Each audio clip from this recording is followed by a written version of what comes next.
Phone tap ಆರೋಪ ಮತ್ತೆ ಕೇಳಿ ಬರ್ತಾ ಇದೆ ಆ? ಸರ್. ಫೋನ್ ಟ್ಯಾಪ್ ಆರೋಪ ನಿಮ್ಮ ಕೆಲವು ಶಾಸಕರು ಸಿಎಂಗೆ ದೂರು ಕೊಟ್ಟಿದ್ದಾರೆ, ಫೋನ್ ಟ್ಯಾಪ್ ಆಗ್ತಿದೆ ಅಂತ ಒಂದ್ ಕಡೆ.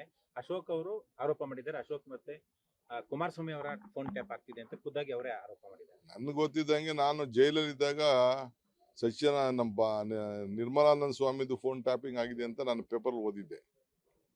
ಅದಾದ್ಮೇಲೆ ಎನ್ಕ್ವೈರಿನೂ ನಡೀತು, ಏನೇನೋ ನಡೀತು. ಇನ್ನ ಎನ್ಕ್ವೈರಿ ಅವರು CBI ತೆಗೆದುಕೊಂಡಿದ್ರು. ಇನ್ನ CBI ಅದನ್ನೆಲ್ಲ ರಿಪೋರ್ಟ್ ಕೊಟ್ಟಿದ್ದಾರೆ ಅಂತ ಹೇಳ್ತಾ ಇದ್ರು. ಫಸ್ಟ್ CBI ಇರುವಂತ ರಿಪೋರ್ಟ್ ನ ದಯವಿಟ್ಟು ಬಿಜೆಪಿ ಗೌರ್ಮೆಂಟ್ ಅವರು ಅದನ್ನ ಬಿಡುಗಡೆ ಮಾಡ್ಲಿ, ಆಮೇಲೆ ಮಿಕ್ಕಿದೆಲ್ಲ ಮಾತಾಡೋಣ. ಆರೋಪ ಸುಳ್ಳ ಸರ್ ಆಗಿದೆ. ಹನಿ ಟ್ರ್ಯಾಪ್ ವಿಚಾರವಾಗಿ ಇವತ್ತು ರಾಜಣ್ಣ ಅವರು ದೂರು ಕೊಡೋದು ಇವತ್ತು ಕೊಡ್ತಾರೆ.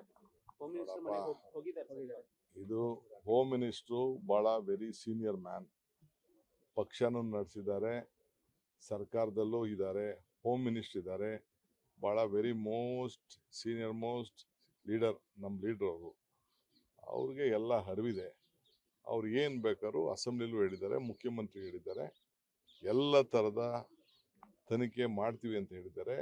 ರಾಜಣ್ಣವ್ರಿಗೆ ಏನು ನ್ಯಾಯ ಒದಗಿಸ್ಕೊಡ್ಬೇಕು, ಪಕ್ಷಕ್ಕೆ ನ್ಯಾಯ ಒದಗಿಸ್ಕೊಡ್ಬೇಕು, ಯಾರು ತೊಂದರೆ ಆಗಿದೆ ಅವ್ರು ನ್ಯಾಯ ಒದಗಿಸ್ಕೊಡ್ಬೇಕು, ಎಲ್ಲರೂ ಕೂಡ ನ್ಯಾಯ ಒದಗಿಸ್ಕೊಡುವಂಥ ಕೆಲಸ ನಮ್ಮ ಹೋಮ್ ಮಿನಿಸ್ಟ್ರು ಮಾಡ್ತಾರೆ.